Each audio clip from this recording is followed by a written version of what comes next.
Hello, everybody, and welcome to the NBA Trade Zone podcast, where we talk all things NBA trades, past, present, future. Hi, guys. My name is Daniel. And I am Sebastian, and today Danny is going to go over what our podcast is going to consist of today. All right, so today we are going to be doing the NBA Trade Deadline Challenge. So the way this is going to work is that we've compiled a list of 50 players and 4 first-round draft picks, and we are going to rank them on a scale of 0 to 10 on how likely we think each asset, meaning each player or draft pick, is going to be traded. Now, once the trade deadline is complete, we're going to tally up our points to see which one of us predicted better which players will be traded. Now, if that player that we rank is traded, for example, if I rank our first player will be Kent Bazemore, if I rank him a 5 on how likely I think he will be traded, and he does get traded, I will get a positive value of 5 points. However, if he is not traded, then I will get a negative value of 5 points. So we have to beware. If we really feel this player will not be traded, we'll rank him a 0. If we really want to take a risk, we think a player is likely to be traded, we will rank him a 10. After that, we will just rank our top 5 teams of who we think will be the top buyers in this trade deadline. Or we should, let's just say the 5 most active teams, meaning the 5 teams that we think will trade the most players in addition to acquire the most players. So essentially, in terms of quantity, who we think will be the 5 most active teams in the deadline. If our number 1 ranked team is one of the top 5 active teams, we'll get 10 points for that team. If our second most active team is on that top 5 list as well, after the trade deadline, we'll get 8 points and so on. So without further ado, let's get this started. Our first player on the list is Kent Bazemore, and we will alternate. I will go first now, Sebastian will go second, and then on the next player, Sebastian will go first, I'll go second. We'll alternate. So for Kent Bazemore, I will give him a value of 2 points on a scale of 0 to 10 on how likely I think he will be traded. Actually, I will go with 3.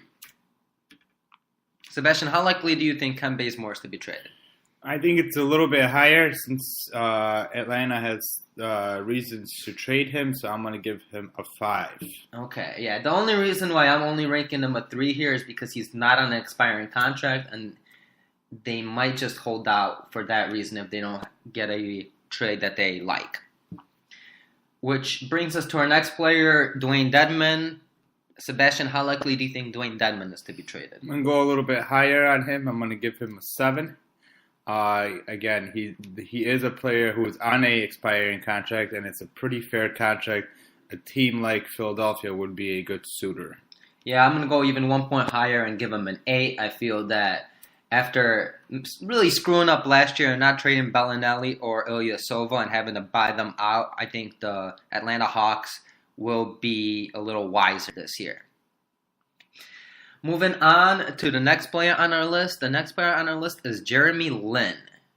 How likely do I think Jeremy Lin will be traded? Again, I think pretty high. He might be a little harder to trade because his contract is a little more expensive. So for that reason, I will give him a value of 6 points.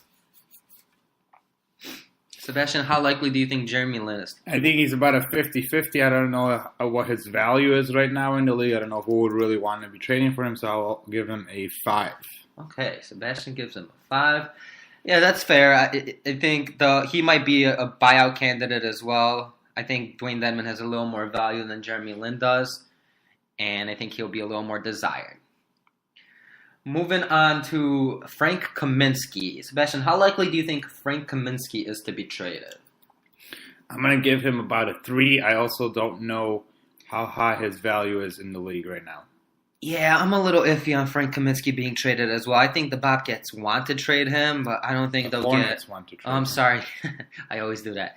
I don't think the Hornets will want to trade him. I think they will want to trade him, but I don't know if they'll get offers in return of what they like. I think they probably will value him a little higher than most teams will.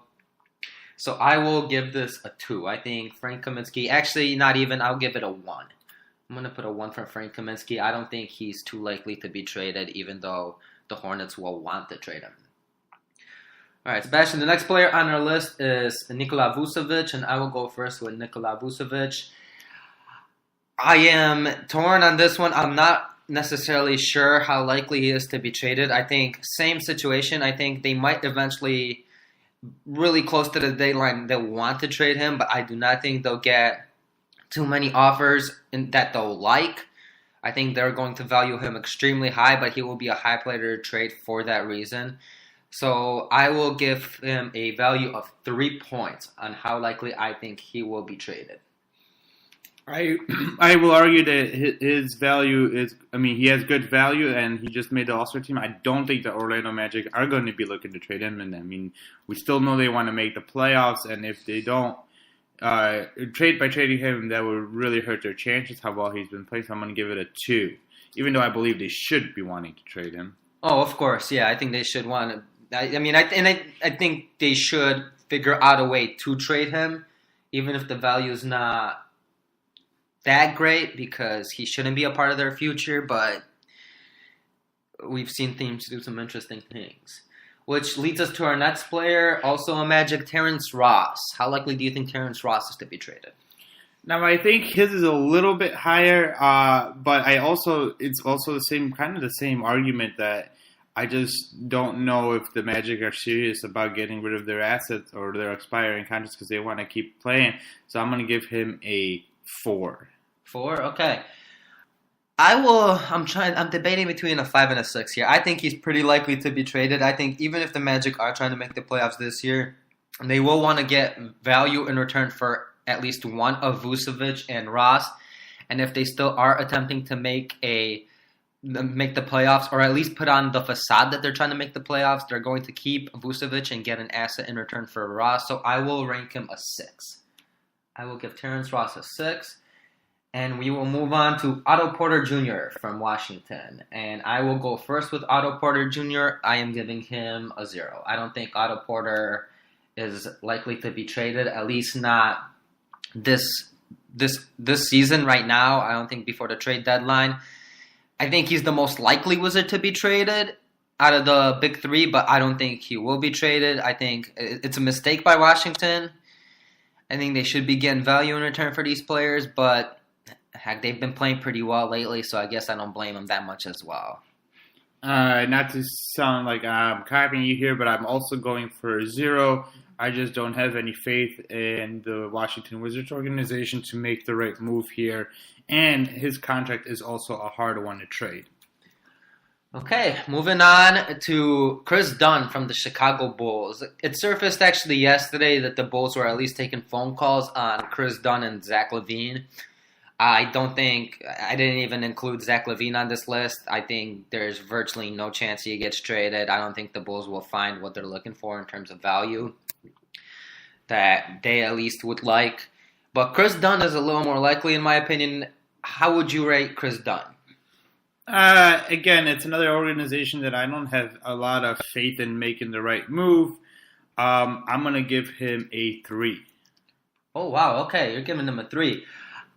I'm giving him between a 1 and a 2 here, but I will rank him 2. I think Chris Dunn, one of the teams between Suns and Orlando just might have him. They might be able to have him for a high second-round pick and maybe another young player, for example, Troy Daniels from Phoenix. They might just be able to be had. So I will give him a 2, which I think is still a little too high, but I'm going to take a risk here. Our next player is Robin Lopez from Chicago, and I will go for Robin Lopez. I think I will give Robin Lopez I'll give him a 1. I think, you know what, I'm going to give him a 0. I don't think Robin Lopez is any likely to be traded. I think he'll be a perfect buyout candidate. I think his value around the league will be so low and his contract too expensive for a team to find a matching contract that's a worse player than Lopez, unless the Bulls are willing to take on someone with an additional year under contract. I don't know if they'll be willing to do that. You know what? For that reason, I'll give it a 1 and move on from there. I'll give it a 0. You pretty much said what I wanted to say. That it's hard to find a good fit for him from the teams who are trying to win. So I'll give it a 0. And again, it's the Bulls making this trade, and I have not a lot of faith in that. All right, fair enough. Moving on to Alec Burks from Cleveland. Sebastian, how likely do you think Alec Burks from Cleveland is to be traded? 1. Oh, wow, you're pretty low on him. I mean, he's got an expiring contract. He's been playing well for Utah. I know rumors surfaced yesterday that they've been having discussions with Houston about Houston taking on Brandon Knight in exchange for a first-round pick as well. I will rank this a little higher. I mean, here's another player who might be a buyout candidate if he doesn't get traded, but Cleveland's shown that they're willing to do moves, and I think Alec Burks and our next player are pretty likely to be traded. For Alec Burks, I will give this a 4. And moving on to Ronnie Hood, who is our next player, I will give Ronnie Hood. Now, Ronnie Hood's he has to accept any trade that is proposed. So if the Cavaliers want to trade him, he's got a no trade clause. They would have to ask him for permission. However, I don't see him not wanting out of Cleveland. Going to a contender, I will give him actually a 5 because of the fact that he's on such a cheap contract that teams will be more likely to make it work. What do you give him? I'm going to go a little bit higher on him just because obviously he's not the player that we wanted to be, but he's still like the athlete and he's a wing. I'm going to give him about a 7 because I could see him being successful, for instance, in like a Houston offense. All right, interesting. I like it. All right, moving on to Kevin Love. What do you think the chances are of Kevin Love getting traded this offseason? Yeah, sorry, not this offseason. During the trade deadline. I believe it's 0. His contract is just too big. He hasn't really played, so I don't think there's any chances for him to get traded. Yep, he's getting a 0 from me too. And if we were talking about the offseason, I think I'd give it a little bit of a higher value. I'd give it about 3 or a 4. However, I think this, especially because of the fact, like you said, he hasn't played at all this season. I mean, he played 4 games and has been hurt since. There's no team that should be willing to take him on for this season, not knowing who he will be once he comes back from that injury. So I will give it a 0 as well. And we can move on to Tyreke Evans from Indiana. Do you think there's any chance Tyreke gets traded, especially now with Oladipo out? I mean, I think there's a small chance. He hasn't produced as well as he did compared to last year. I mean, there's also the factor now that Indiana does need guards with Oladipo getting traded. So I'm actually going to give him a 1. Okay. I will do the same. I will give him a 1. I think there's a small chance he get traded. If and only if Indiana finds a deal to their liking where they improve their roster and they get another player in return that is on a similar contract, meaning on an expiring contract worth about $12 million. That might be hard for them to find. So I will give this a 1 as well. I'm not sure how willing they'll be to use their first-round draft pick as well, unless it's for a player that really improves their roster like Mike Conley, but I don't know if they'll do that until the offseason, if they'll even discuss that until the offseason. But our next player is actually, I have a combination here of Collison and Corey Joseph. If one of them is traded, we get the value of points. If none of them are traded, we negate those points. And the reason why I put them together is because I don't know which one Indiana's more willing to trade. But I think if they do trade one of them, they'll only trade one of them. They won't trade both, obviously. So with that being said, for Collison and Joseph, I will actually give this a 3. I think one of these two is more likely to be traded. And more importantly, I think teams will value one of these two players more than they'll value Tyreke Evans. What do you think? I mean, if Oladipo was still in play, I would think that, there would be a possible deal for a Mike Conley. Other than that, I kind of see Indiana staying pat, so I'm going to give this a 1. Okay. All right, moving on to Stanley Johnson from Detroit. How likely do we think Stanley Johnson from Detroit is to be traded? I'm also going to argue here that this is pretty low just because he is going to be a restricted free agent, and I don't really see the Pistons matching it, so I'm also going to give this a 1. Well, now, if you don't see the Pistons matching it, don't you think they would want to trade him? But I think the teams are gonna know that if they want to, they can sign him over the summer. So I